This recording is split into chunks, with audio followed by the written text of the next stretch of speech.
We're not trying to like feel and process everything at once and like suddenly become regulated. That's would be so traumatic to your body, because trauma is anything that is too much, too fast, too soon. We are meant to heal in slowness.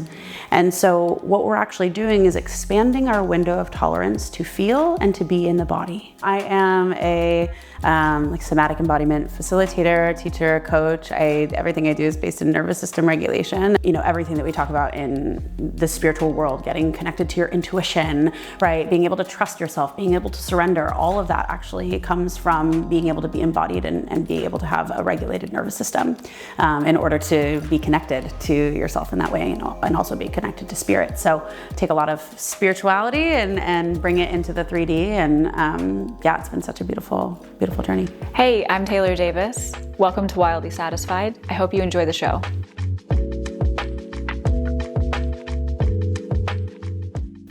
Welcome back. We're here for episode 2 in the series with Rachel Gibler. So excited for us to dive into nervous system regulation, nervous system navigation, whatever you want to call it. We're going to get into some details with somatics. And I'm really pumped to hear more about the practical details, because I feel like sometimes we get into these conversations and they're like, yeah, but how?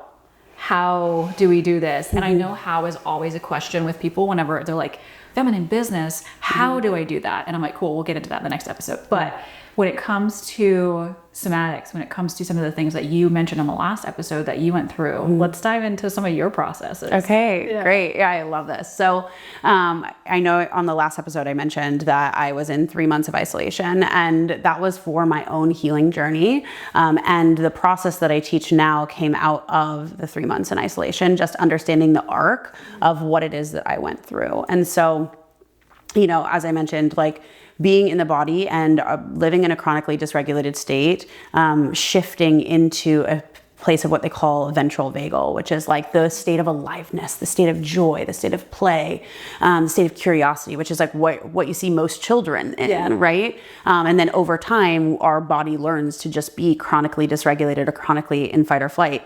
We have to have that as the foundation of everything else.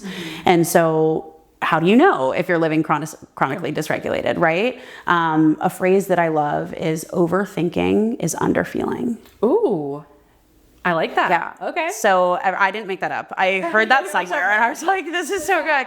I think it's like one of those quotes that like no one knows who said it, but it's like circulating. Well, it's ChatGPT to yeah. And said it. If somebody knows, we'll give them props.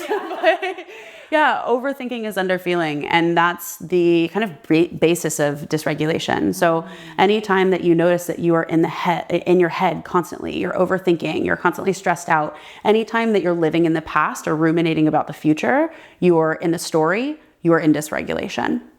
Dysregulation also is anything that lacks the state of aliveness. So, you know, in my program, we teach like, dysregulation on like a ladder, right? And so you have your play, your joy, your aliveness, which is the state that we, you know, most of us desire to be in. We're meant to have dysregulation, right? We're supposed to be dysregulated at times to keep us safe, right? Yeah. We have that functionality for a reason. When you think all the way back to the caveman days, again, right? It's like we're supposed to, like fight or flight. If you look at like animals in the wild, if an animal is being chased by a predator, right? They're in fight or flight, they're activated, they're, you know, meant to keep themselves safe, and you'll see them sprint, run, you know, hide, whatever they do, freeze, fawn, all the different states of the nervous system. And then when they're no longer in a state of dysregulation, which served them, you'll see them shake, they'll move, they'll dispel that like cortisol, that energy, and they'll go back to their baseline, which is what we're actually meant to do. So we're supposed to have dysregulation, right, to keep ourselves alive. But what happens is we're not getting chased by a saber-toothed tiger anymore, right? And so, but our body is acting as if we are whenever we experience shame, guilt, separation in any way, right? Because our body thinks, oh my God, if I'm separated from the pack, then I'm not going to be, you know. Am I safe? I'm not going to be safe. I'm gonna get attacked. Exactly. And then our body learns over time, and we stay in that state of dysregulation. And so on this ladder, there's, you know, the fight or flight, kind of where you're really activated in a sympathetic state. There is the freeze, which is having one foot on the gas and one foot on the brakes. So that can look a lot like if you chronically procrastinate, say in your business, right? If you constantly know what you need to do and you can't get yourself to do the thing, or you're doing all of the tasks, but you're not doing the eat the frog task, and you're just kind of doing the things that are like easy and like dog paddling and keeping yourself afloat. Yeah. It's often not because you're lazy, stupid, wrong, bad, broken in any way.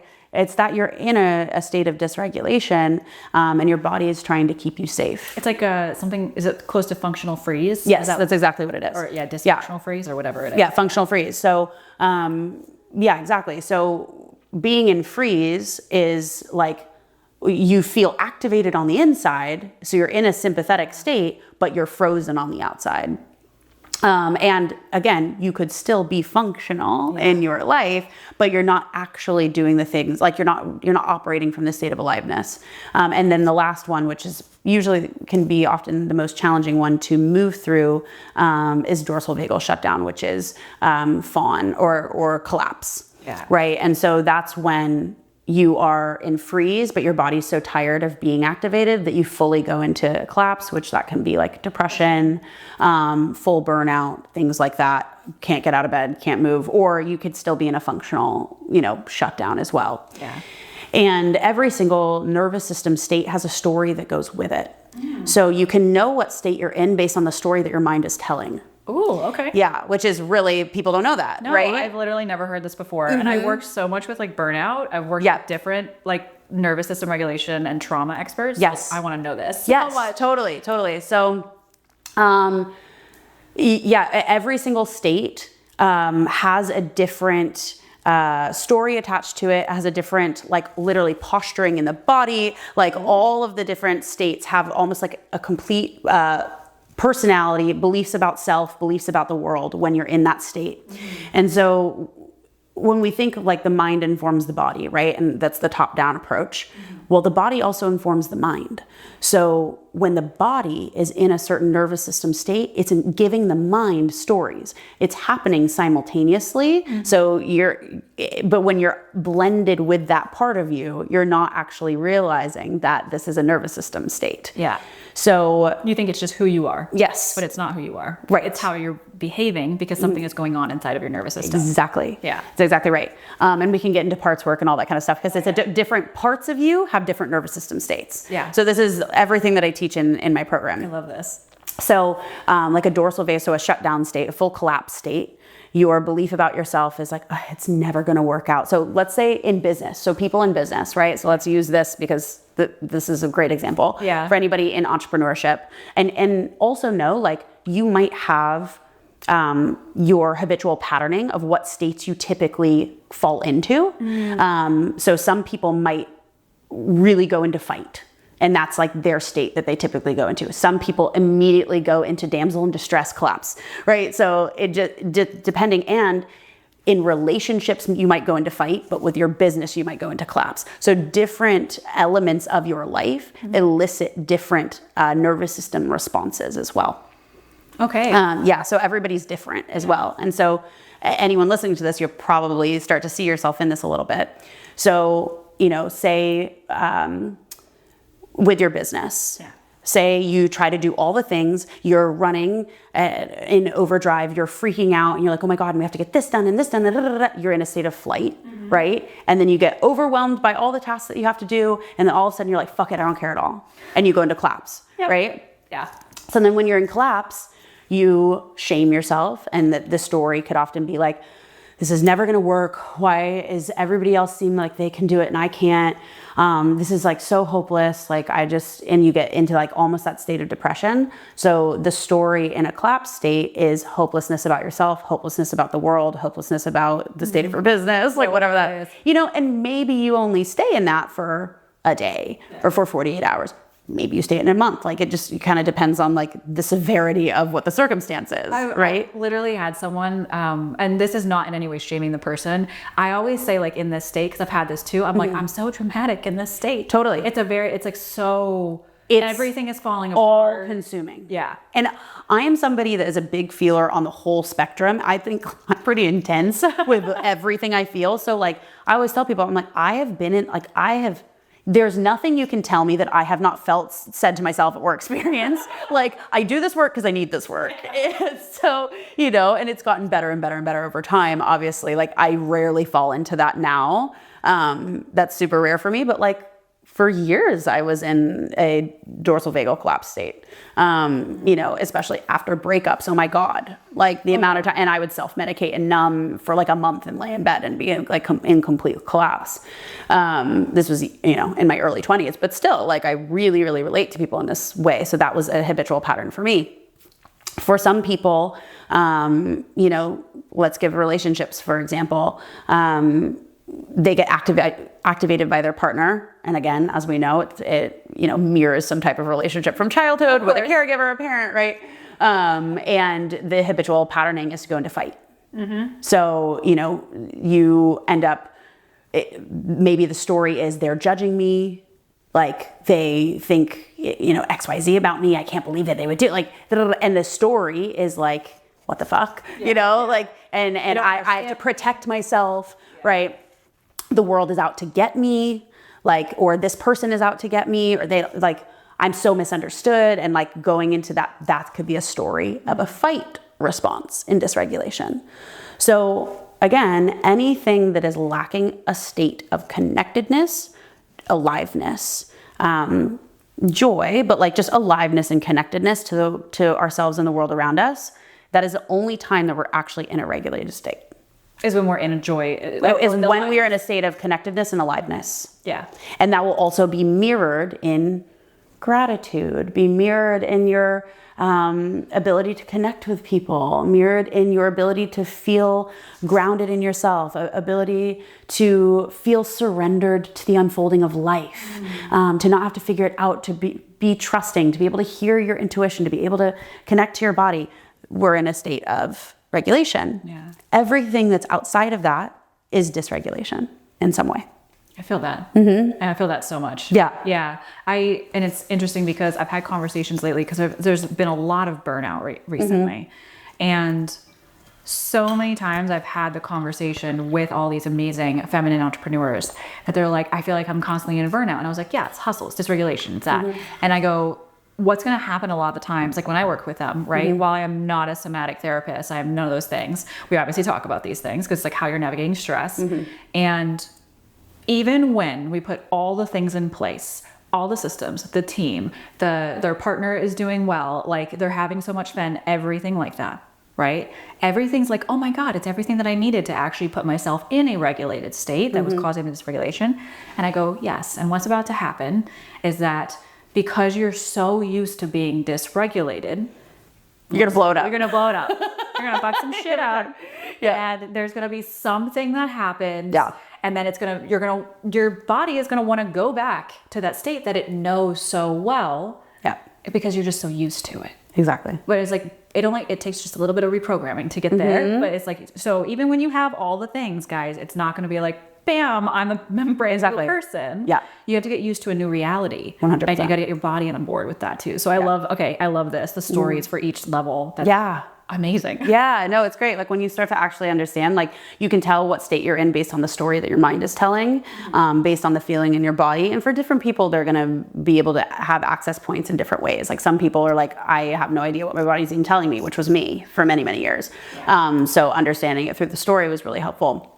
And to your point, like our body is in a chronically dysregulated state and or has habitual patterning, right? Yeah. Is addicted to a certain way of being. And it's very unfamiliar to feel safe and to feel calm. And so actually dysregulation feels safe to most people, and that's okay. And I think that's really important, is like bringing this conversation of like, this is something that we slowly titrate into. It's like not all of a sudden we're going to be in a regulated state. Not all of a sudden, like, and it's okay to be dysregulated, right? But it's actually what we're doing is this in and of itself, anybody listening to this is giving you context and information to learn about your nervous system, to learn about yourself, right? And then as you start to do somatic work, we're not trying to like feel and process everything at once and like suddenly become regulated. That's would be so traumatic to your body, because trauma is anything that is too much, too fast, too soon, right? And so we are meant to heal in slowness. And so what we're actually doing is expanding our window of tolerance to feel and to be in the body. So like, I mean, I know we talked about practices a little bit. It's like literally doing the most simple things like getting into your breath, doing a body scan, allowing yourself to like count your breaths, like do 4, 7, 8 breathing for 2 minutes, right? And expanding your window of tolerance is like before, maybe you could only be in your body for 10 seconds, you know, and now you're noticing that you can actually, like maybe it was 4 breaths before you popped out into the mind, and maybe now it's 10, like, you know, it's literally about expanding your window of tolerance of being able to be in the body and feel what's there. And from that place, like, you're literally slowly like titrating your ability to feel and your ability to, a lot of people say hold emotion. I say run emotion. Yeah. Because I think emotions aren't meant to be held. They're meant to be run. Yeah. And so it's, people are like, hold more, hold more, hold more. I'm like, no, I don't want to hold more. I want to run more through my body so that I create space for more of me and my soul and my truth to be filled in my being, right? And then as things come up, move it through. Like, do you have capacity to allow more in? Yeah. But you should always be circulating things. Yes, breath, exactly. Energy, emotions, money, love, everything should be circulating for you. Because circulation is aliveness. Yes. Yeah. Yeah. So it all comes back, right? Yeah. Anytime that we're holding, we're contracting, we're stagnating energy. Same thing with money, same thing with anything else, right? Is like you're actually stopping the flow of abundance that is naturally who you are. So as we learn how to feel and process and move and circulate and all the things, like we're actually creating more aliveness.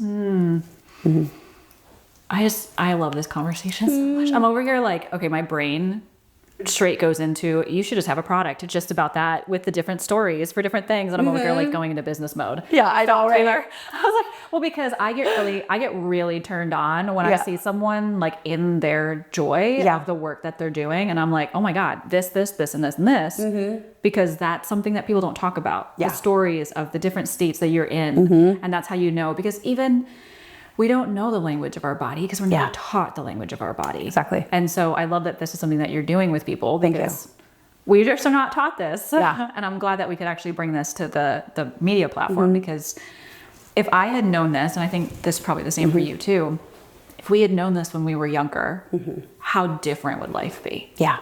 How more amazing and what opportunities, how expansive could we have been? How much more love could we have created in the world? Totally. And I think that's so beautiful. Oh my goodness. Yeah. I'm like, ooh. It's so important. Well, I would love to actually go into the 6-part process for people. Yes. I think that would be really helpul because what we've only talked about is step 1 out of the 6. Okay. Yes.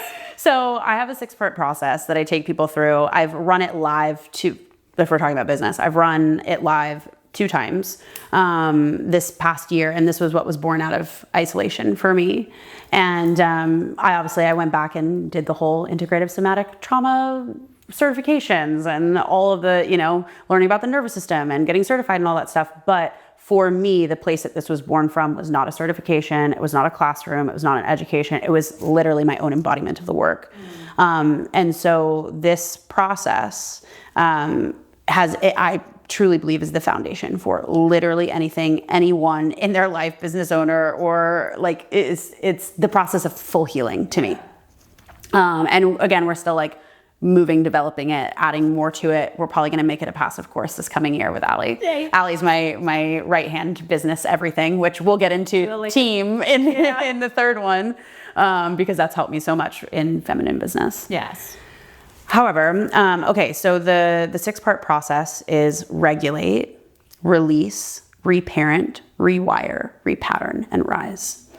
Ooh. And it's so good. And regulate is what we've been talking about, which is regulating the nervous system, finding safety in the body, understanding the nervous system states and stories, right? And so it's like a framework for the nervous system of understanding what state do I habitually go in and in what circumstances in my life so that you become the observer, right? Instead of like, I'm blended with like, I'm just this way, and then I fucking collapse, and why can't I do the thing, and then I self-sabotage, and like all of that. It's about becoming the observer of the state that you're in, the observer of the stories that you have, and understanding where dysregulation is in your life, right? Without shame, without guilt, without blame, just with understanding it with curiosity. So step one is regulation, and it's just about understanding it and creating safety in the body. The way we begin to create safety is how we mentioned earlier: breath, sound, and movement, especially breath, body scans, starting to feel sensation in the body. So as you're doing a body scan, right? And this can be really hard for people. And so we end up doing this for a couple weeks, actually, because having safety in the body, again, for people, especially in my program, I'm like, this is going to feel slow, and then it's going to feel fast. And this is purposeful because we want to be creating safety in the body with slowness. So again, we don't want to do this all at once. We don't want to be blowing out people's nervous system by doing all the releasing things and we'll get to it. Yeah. But we need to understand what safety in the body feels like in the present moment, here and now. Yeah. And so that looks like a body scan. That looks like getting acquainted with the breath and starting to like notice, okay, where do I notice sensation? Heat, tingling, feeling, tightness. A lot of times people have tightness in their jaw, they'll have tightness in your shoulders. You might have a tingling sensation in your heart. Maybe you have some warmth in your solar plexus in your stomach. There's just, and again, there's no right or wrong. Some people are like, how do I even know?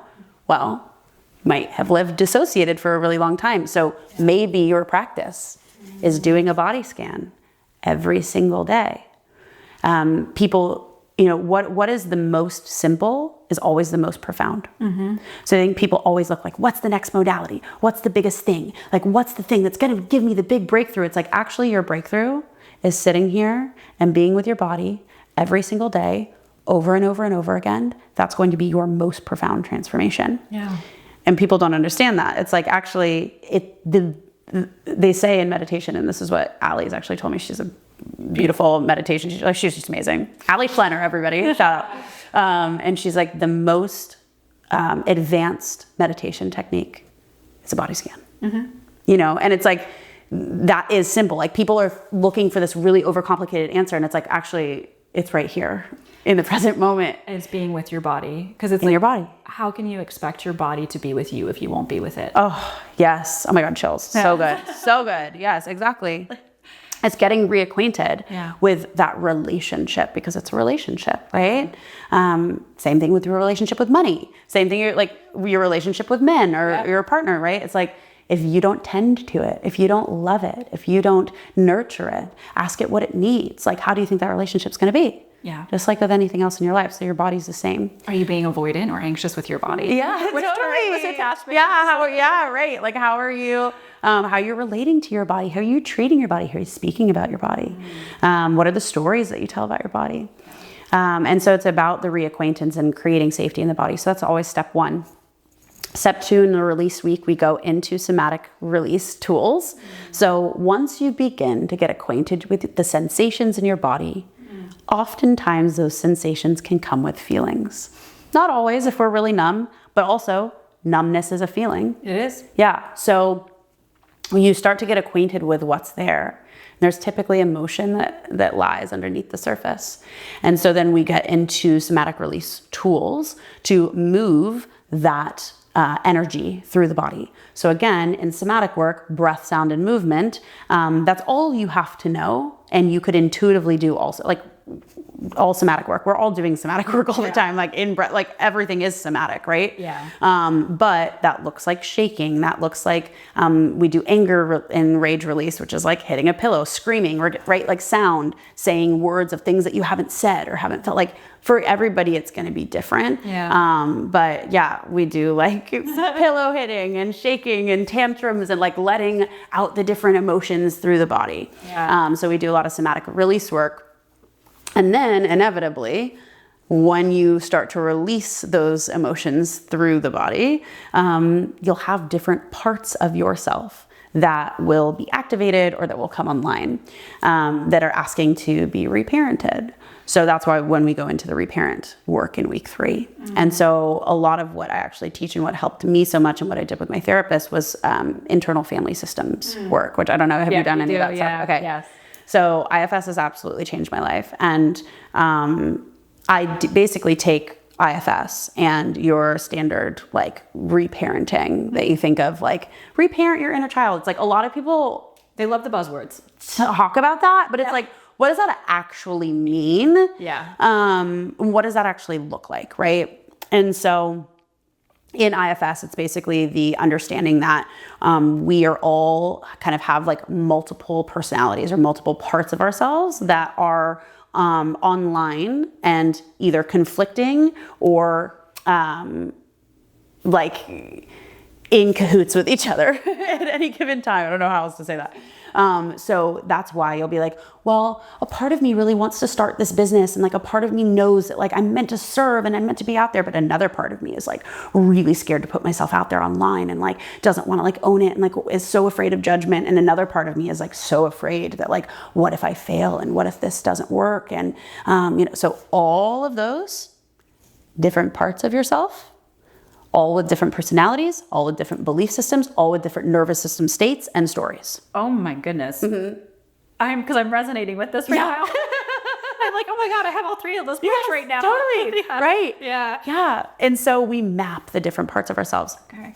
So what ends up happening is you get activated, right? And you are getting acquainted with the different feelings that are there. You're learning how to somatically move and process those through your body. And then we get to look at what are the parts that are coming up.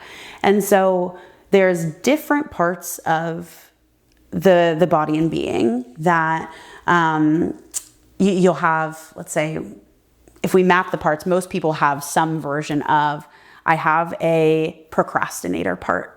That's typically in functional freeze, right? And then I have the bully part that comes in and bullies my procrastinator part. Because why the fuck are you procrastinating? You know what you need to do, right? And then we have the collapsed part that goes into damsel in distress and like doesn't actually believe that she can do it. And that and then we have the, in IFS, they're called managers and firefighters. And essentially, I won't go like too much into it, but the managers are the parts that manage your life. So it's the inner critic part. It's the controlling part, the one that always wants to control the outcome or control other people. Yeah. It's the bully. It's the perfectionist is a part, right? And there's many, many, many, many different parts, but the parts that try to manage your life, that try to manage your business, that keep it all together, like all of those, right? That's actually in a state of flight all the time, right? Or fight, right? And then when the managers are really fucking tired of managing your life, we go into firefighters. The firefighters blow up your life. Ooh. So the procrastinator that blows it up, the part of you that goes and gets drunk when you're not, or like, I don't do that anymore, but I used to, but like the part of you that wants to blow everything, burn it all down, burn it all to the ground. I think someone I know calls it manic Molly. Perfect. Yeah, we can name our parts. I want to be crazy. And I want to go party. And I want to do all the things. I don't want to do this. That's how I ended up with 28 tattoos because my firefighter, the part that wanted to blow it up, would go get tattoos and piercings in her 20s. So I somehow ended up with a whole hand tattoo. We love that for her, for me. So the parts that fully blow up your life or fall into collapse or those different pieces. And again, all parts can be online and conflicting with each other or be like allies to like try to keep you safe, right? And none of them are actually the truth of who you are. If we go back to what I explained on episode 1, all of them are products of the splinters in our wholeness. So it's all, they were born out of adaptations of the way that they thought they had to be in order to keep you safe. So every single part of you serves a purpose, and we get to love it and we get to understand it because it thinks that it's doing what's best for you to keep you safe and alive.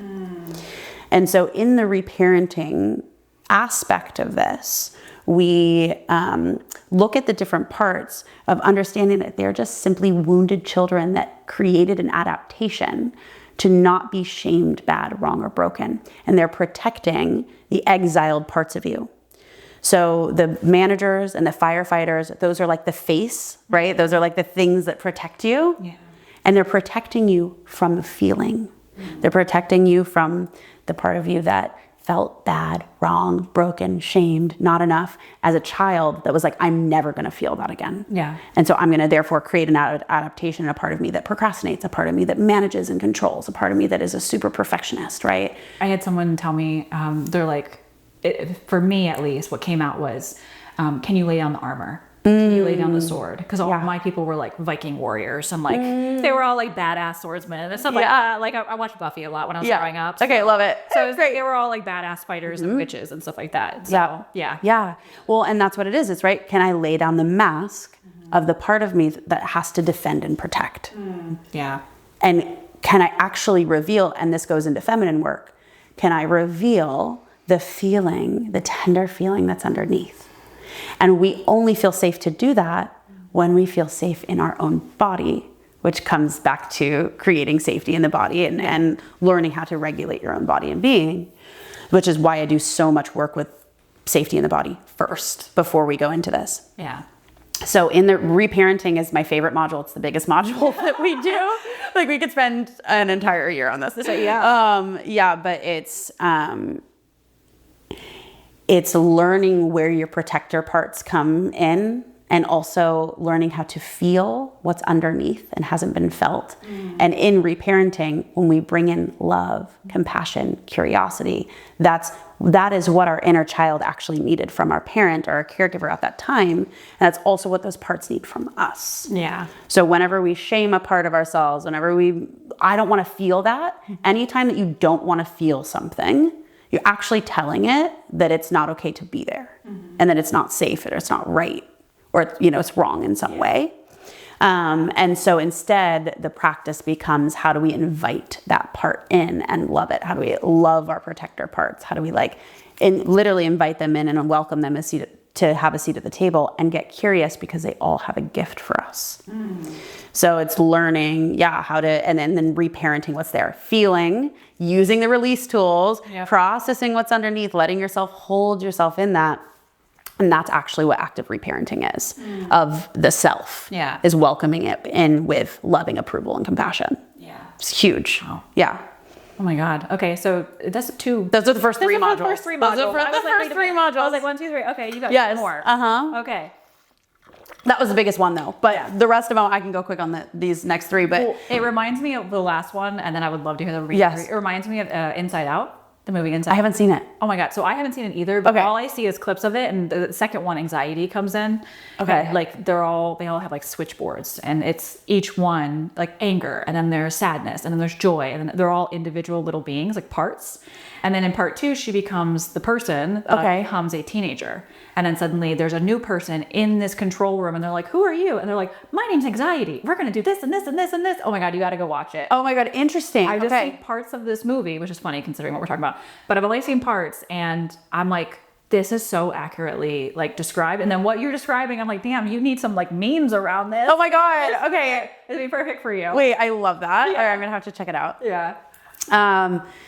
And so reparenting is huge. And like, if anybody did just one of these modules, like meaning like if you just focus on regulation or just focus on releasing, like this in and of itself would change your life. But when you do the entire arc, like for me at least, that's been like the thing. Yeah. And so the remaining 3 are rewire, repattern, and rise. And I'm like, I should probably trademark this process before we put it out. But no, that's okay.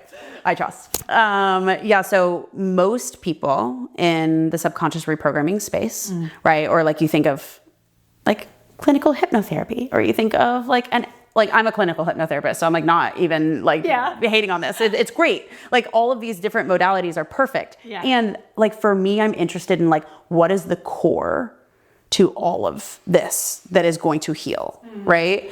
Versus like the one modality, like do EFT tapping. It's like, well, that's a part of it. It's a tool. It's a tool, right? But it's not the thing. Yeah. And so most people will be like, go in and like reprogram your subconscious mind, reprogram your limiting beliefs, like visualize something different. It's like, well, if we don't do the first 3 parts, rewiring is a Band-Aid. And so that's why you're like, why am I so self-aware and yet I'm still stuck in the same patterns? I know all of my stories. I know all of my limiting beliefs from childhood. I know all of the ways that they show up in my life. And yet I'm still doing the same fucking thing. And then you're in the hole even more because you're just self-sabotaging. And then you're like, I'm so self-aware and yet I'm still doing this in my business, in my life, in my relationships. Well, it's because the nervous system is dysregulated. It's because there's parts that haven't been felt and there's inner child, different parts running the show still. And there's a part of you that I feel like that state, this fourth one for me, that what I've witnessed people is it's almost like you're trying to convince yourself that you believe something. Exactly. And I'm like, but you don't really believe it, like, because you didn't do the first three. Right. And so if you're like, oh my God, I'm going to make $1 million this month. Exactly. Or 100,000 or 10K or whatever it is. It's like, do you know that? Right. Or are you trying to convince yourself that you believe it, which is actually bypassing like the first 3 steps. Exactly. Talking about. Exactly. Yeah. And is your nervous system actually on board for that? And typically no, right? So that's why like we can look in the mirror and do mirror affirmations all damn day. But then if your body and being and nervous system is rejecting that, right? Like we're trying to put a Band-Aid on something. And I will say you can get kind of far trying to like,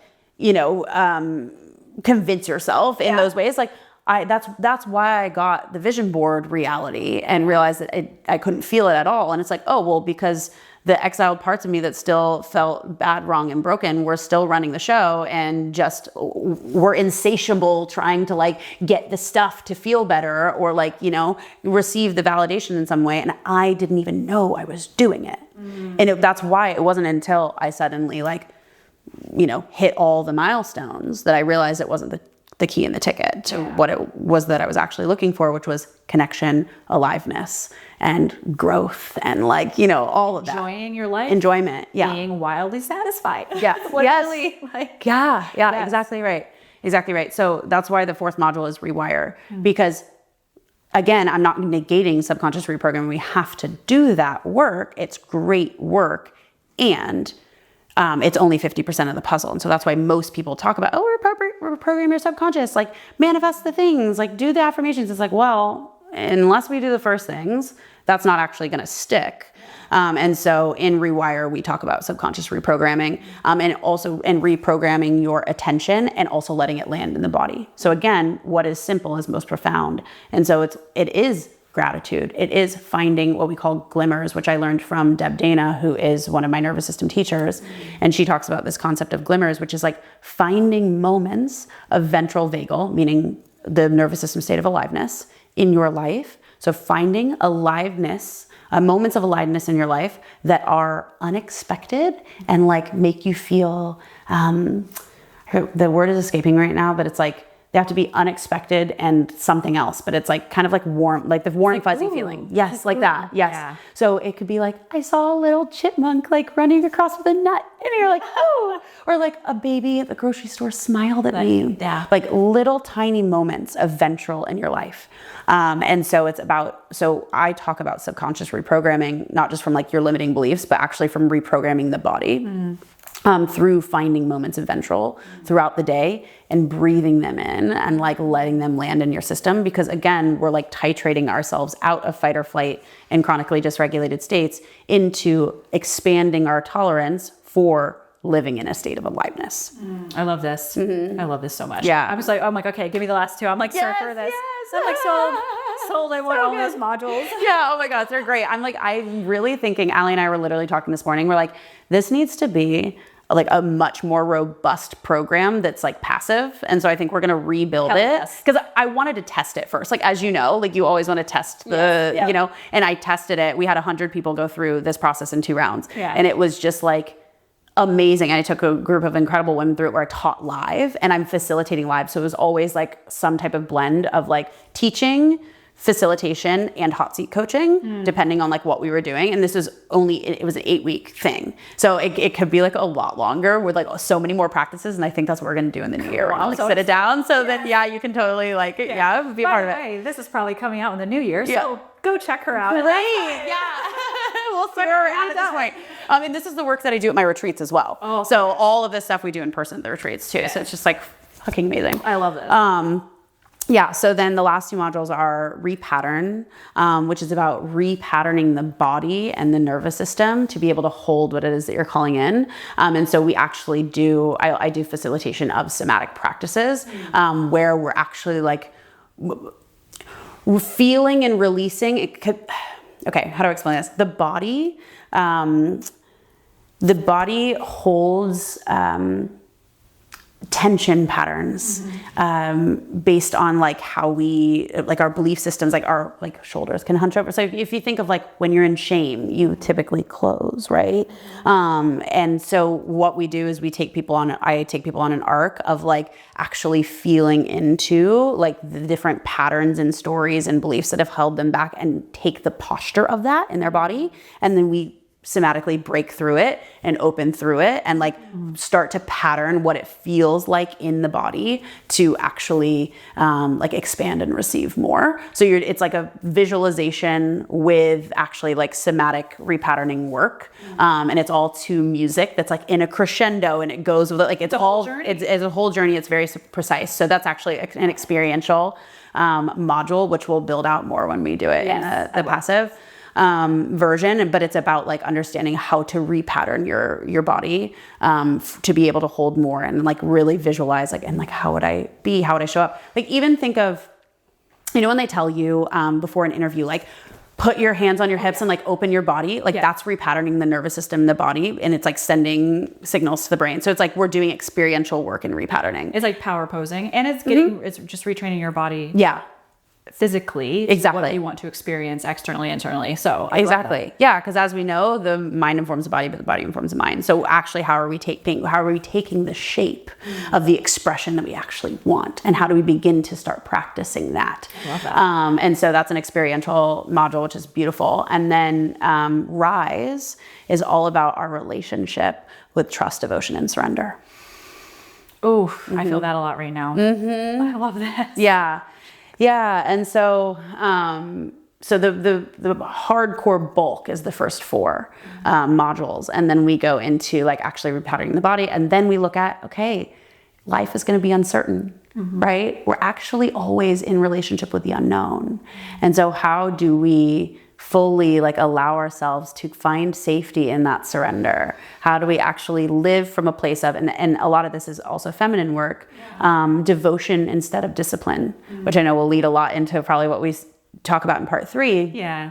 And being in our feminine receptivity, being able to like feel, process, and be in the longing of the unknown, and how do we like let that move through our being, and how do we create from a place of what we're devoted to, rather than like the hustle and the discipline.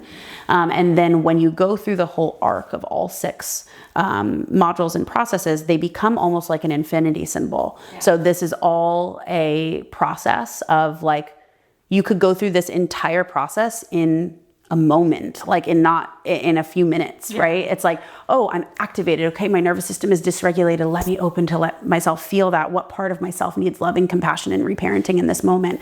Okay, can I find openness and aliveness to what is happening here? And can I live in trust and devotion and surrender? And when you practice that over and over and over again, it's the foundation for literally everything. And it's just, that's been the whole process that I teach. I love it. It's so practical. And I love that you even ended with devotion, because something that I told my roommate, and actually a lot of my clients are like, yeah, well, I want to be disciplined and I want to be consistent and all these things. And I'm like, you're coming from a masculine lens. The feminine is devotional. And I was like, so have a morning devotion. Whatever that is to you, not a morning routine. I was like, what's a morning devotion? What's an evening devotion? What's a ritual and a way of being? And this obviously can be used all the time, what you're describing.